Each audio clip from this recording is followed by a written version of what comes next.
नमस्कार मेरे प्यारे दोस्तों, मैं हूं आपका होस्ट शेफ धीरज। आज इस वीडियो में हम लोग बात करने वाले हैं कॉर्पोरेट एग्जीक्यूटिव शेफ के बारे में, जो कि हाईएस्ट पोजीशन होती है हमारी होटल डिपार्टमेंट के अंदर, किचन डिपार्टमेंट की। अब तक आप लोग एग्जीक्यूटिव शेफ बनना चाहते थे, ठीक है। अब आप इस वीडियो को देखने के बाद आप लोगों को लगेगा यार एग्जीक्यूटिव शेफ से छोटी बात है, मुझे अब कॉर्पोरेट शेफ बनना है। तो इस वीडियो में हम लोग बात करने वाले हैं कॉर्पोरेट शेफ क्या होता है, उसके काम क्या क्या होते हैं, और तीसरा, अगर आपको भी एक कॉर्पोरेट शेफ बनना है तो आपके अंदर क्या क्या खूबियां होनी चाहिए। ये सारी चीजें आज हम इस वीडियो में डिस्कस करने वाले हैं। तो वीडियो को एंड तक जरूर देखना है, क्योंकि मैं चाहूंगा जो भी शेफ इस वीडियोस को देख रहे हैं वो इस पोजीशन पर जरूर पहुंचे, क्योंकि एक बहुत ही प्रेस्टिजियस आप बोल सकते हैं ये पोजीशन है। मैं खुद इस पोजीशन पे पहुंच पाया, तो मैं चाहूंगा कि आप लोग भी उस सारे स्किल्स जो कि मैं आपको लास्ट में बताने वाला हूं वो सीखें और इस पोजीशन तक पहुंचे। यहाँ पे सबसे पहले कॉर्पोरेट शेफ होता क्या है।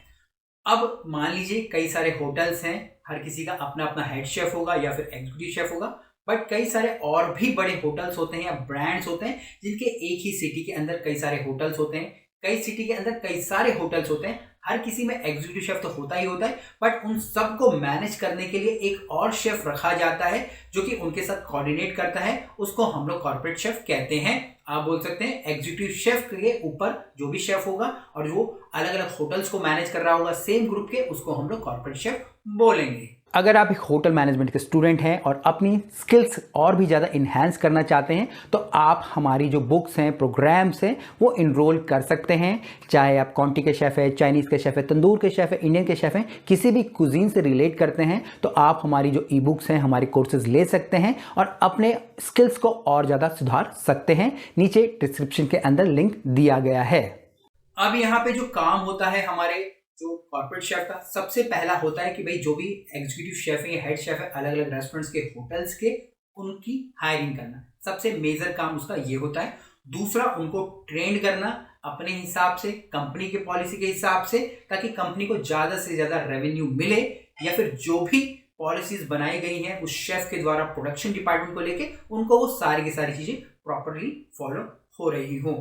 दूसरा, यहाँ पे काम आ जाता है कॉर्पोरेट शेफ का ट्रैवल करना, हर एक होटल में ट्रैवल करना और देखना उस प्रॉपर होटल का, रेस्टोरेंट का काम सही चल रहा है कि नहीं चल रहा है। साथ साथ वेंडर्स के साथ मीटिंग करना, ठीक है। इसके बाद जो सप्लायर्स होते हैं उनके साथ मीटिंग करना, ताकि हमारी जो सप्लाई चेन है रेस्टोरेंट्स की, होटल्स की, वो प्रॉपरली मेंटेन रहे।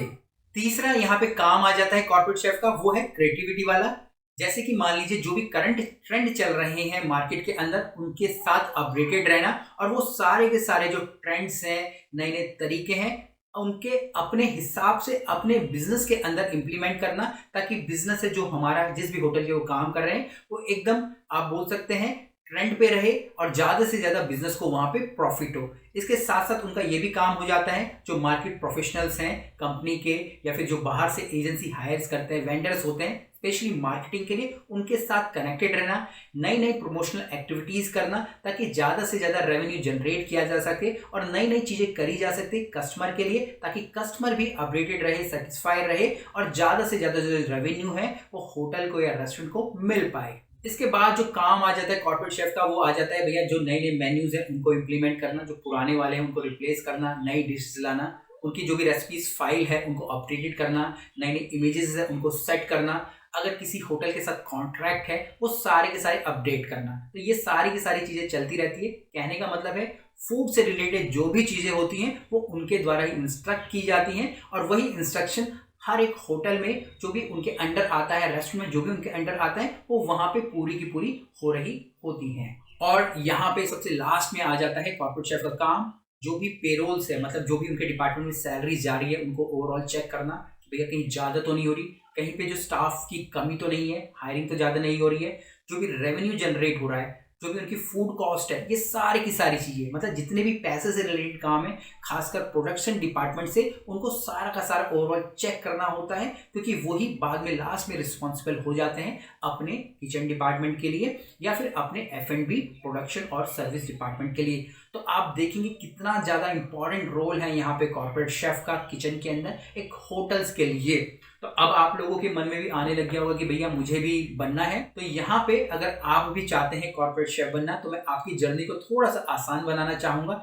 यहाँ पे मैं रेकमेंड करूँगा एक अपना कोर्स या फिर आप प्रोग्राम बोल सकते हैं, जिसका कि नाम है मिनी MBA। ये 30 घंटों का प्रोग्राम है, प्री रिकॉर्डेड वीडियोज होती हैं जो कि आप आसानी से किसी भी समय देख के ये सारी की सारी चीज़ें सीख सकते हो और अपनी जर्नी को थोड़ा सा और जल्दी सक्सेसफुल बना सकते हो। नीचे लिंक है डिस्क्रिप्शन में, जाके इनरोल कर लीजिएगा। अब यहाँ पे अगर आपको कॉर्पोरेट शेफ बनना है तो सबसे मेन पहला स्किल है वो है आपकी क्रिएटिविटी। आप क्रिएटिव होने चाहिए। ये ना हो कि कोई आपको इंस्ट्रक्ट कर रहा है, आप उसके कहने पे काम कर रहे हो। यहाँ पे ऐसा होना चाहिए कि आप क्रिएटिव हो, आप नई नई चीजें कर रहे हो और लोग आपको फॉलो कर रहे हैं। दूसरा यहाँ पे आ जाता है लीडरशिप का। आप लीडर होने चाहिए, क्योंकि आप जब इतने लोगों को हैंडल करेंगे, कई सारे एग्जीक्यूटिव शेफ, उनके नीचे के स्टाफ, तो आपके अंदर लीडरशिप स्किल होनी चाहिए ताकि लोग आपकी सुने। अगर आपके पास लीडरशिप स्किल्स नहीं होंगे तो कोई भी आपकी नहीं सुनेगा और एक तरीके का ऐसा माहौल बन जाएगा कि भैया आप अलग ही डिपार्टमेंट के कहलाओगे। तो ऐसा ही होता है, जो कि यहाँ पे होता क्या है, जो सीनियर डिपार्टमेंट होते हैं और जूनियर डिपार्टमेंट वो बिल्कुल अलग कट जाते हैं। बट अगर आपकी लीडरशिप स्किल अच्छी है तो सारे के सारे लोग आपकी कहना मानेंगे, आपकी बात मानेंगे। इसके बाद यहाँ पे जो नेक्स्ट जरूरी चीज आ जाती है कॉर्पोरेट शेफ बनने के लिए, वो है डिसीजन मेकिंग। आप ऐसे बंदे होने चाहिए जो कि डिसीजन ले पाए। ऐसे ना हो कि आप यहाँ की भी सुन रहे हैं, वहां की सुन रहे हैं और कोई डिसीजन नहीं ले पा रहे। जैसे कि मान लीजिए कोई नया मेन्यू लॉन्च करना है और आपको लगता है कि भाई ये डिशेस चलेंगी, बट आपका जो स्टाफ कह रहा है वो डिसीजन नहीं चलने वाली और आप सोचने में लगे मैं ये डालूं या नहीं डालूं, और उसके बाद आपने कोई भी डिसीजन नहीं लिया। बट अगर आप डिसीजन मेकिंग पर्सन हो तो आपको डिसीजन लेना ही होगा और ये बहुत ही, आप बोल सकते हैं, इंपॉर्टेंट क्वालिटी हो जाती है हमारे कॉर्पोरेट शेफ के अंदर। यहाँ पे इसके बाद हम लोग बात करने वाले हैं कॉर्पोरेट शेफ की नेक्स्ट स्टेज की, जो है कम्युनिकेशन। अपनी बातों को दूसरों तक पहुंचाना। किस प्रकार से आप अपनी बातों को दूसरों तक पहुंचाते हो, चाहे आपके एम्प्लॉयज हो, शेफ हो, या फिर कस्टमर हो, वेंडर हो, मार्केटिंग प्रोफेशनल हो, या फिर आपका सीनियर मैनेजमेंट हो, आपके ऑनर हो, आपके VP हो, CEO, कोई भी। अगर आपके पास कम्युनिकेशन स्किल्स अच्छे नहीं होंगे तो आप अपनी बात उन तक कभी भी नहीं पहुंचा पाओगे। तो यहाँ पे कम्युनिकेशन बहुत ही ज्यादा इंपॉर्टेंट हो जाता है। और सबसे लास्ट और इंपॉर्टेंट पॉइंट आ जाता है आपकी प्रोफेशनल क्वालिफिकेशन। अगर आप इस बड़ी पोजीशन पे पहुंचे हो तो आपके पास एक प्रोफेशनल क्वालिफिकेशन का होना बहुत ही ज्यादा जरूरी है।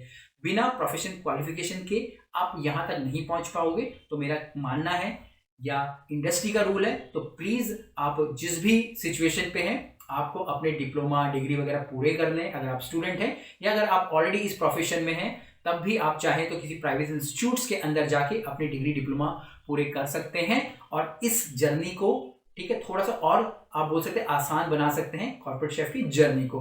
कुछ भी क्वेश्चन तो कमेंट्स में नीचे जरूर लिखिएगा। बाकी जो हमारे प्रोग्राम्स हैं, mini MBA grow with time program, उसको इनरोल करने के लिए नीचे लिंक है, आप चेक कीजिएगा। फिर मिलेंगे एक नए वीडियो में, तब तक के लिए जय हिंद।